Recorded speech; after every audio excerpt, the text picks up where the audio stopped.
Hi, this is Jason from Horrific Nightmares, and welcome to another edition of About Last Nightmare. Now, this is the series I do with my very good friend Nick, the Last Shoegazer, where we watch a movie together, but separate, and do a two-part review. My part is the facts and figures, and his part is the synopsis, our overall rating, and our take on the film. Now, last night, we checked out Silent Rage. Now, I know I did a very short review for Mill Creek in November or December, I believe. This is going to get into more depth, and I really wanted to watch it with my friend Nick. I was kind of the one who nagged him to buy this because I thought he would really like it. He always told me that Chuck Norris really wasn't his thing, which I get. But I really thought he would like this one. Did he like it? I will let him tell you. But this is one of my all-time favorites. Yeah, I'll leave it at that. Now, Silent Rage is a 1982 film, which, according to how you look at it, on the back of the Blu-ray, it is listed at 101 minutes.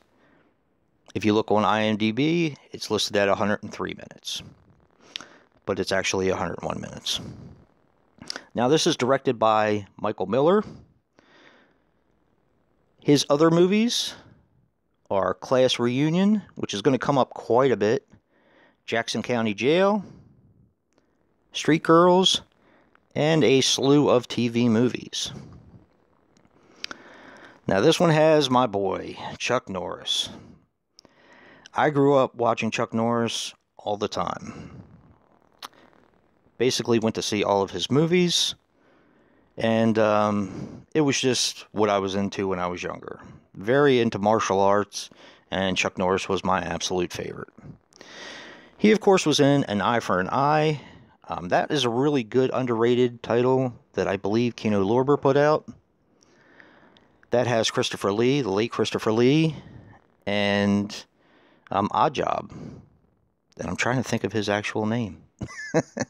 Oddjob from Goldfinger, James Bond. He was also in another horror film which was done a little bit later called The Hero and the Terror, which is a favorite of my friend Dave Maggot. He was in Forced Vengeance, which is a very, very underrated martial arts film. The Octagon, which is probably my favorite next to this one or along with this one.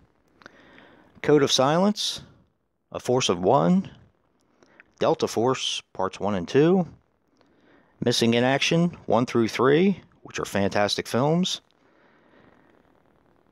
and Invasion USA, which was probably the only movie of his that I saw in the theaters twice, because I just loved it that much.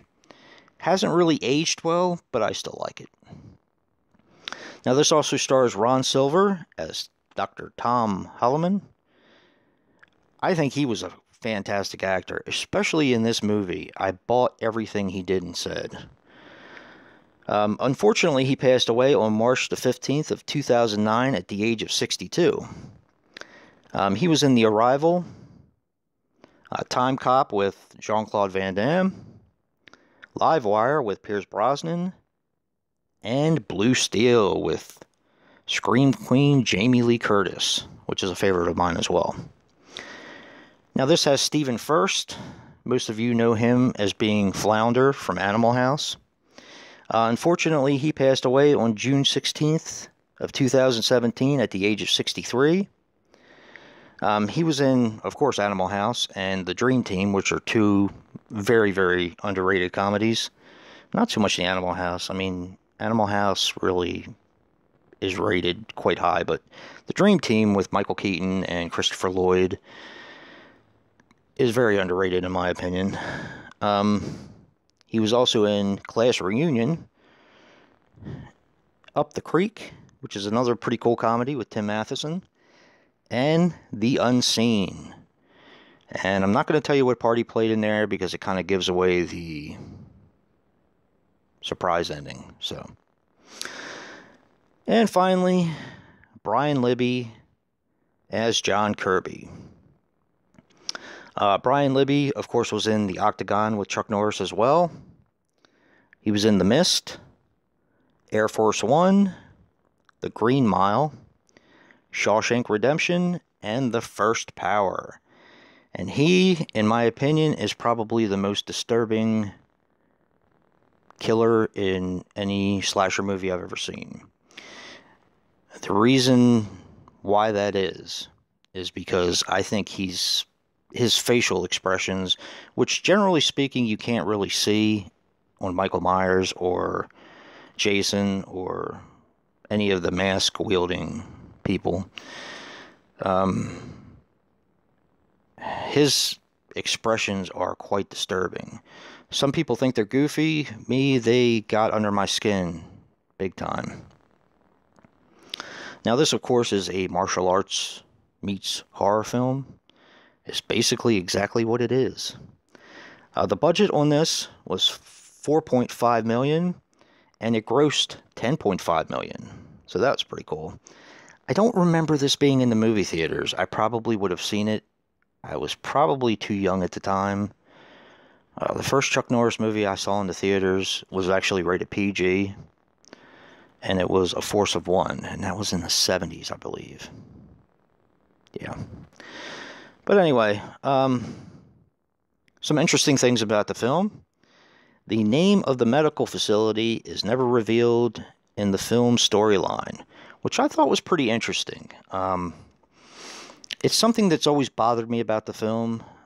This is, of course, one of my favorite slasher movies, because I do consider this a slasher movie.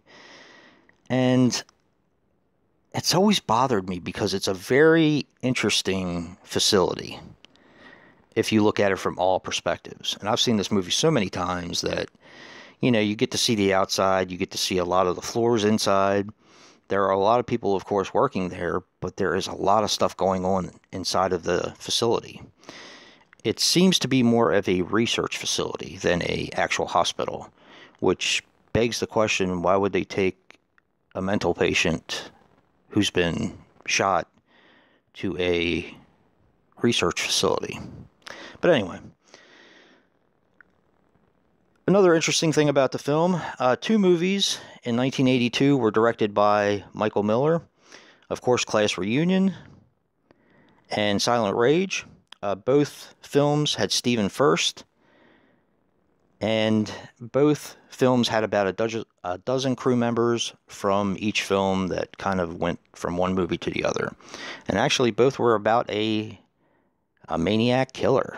So, now Class Reunion, of course, was the National Lampoon Class Reunion, which I actually do like. It's not great, but it's very much in the vein of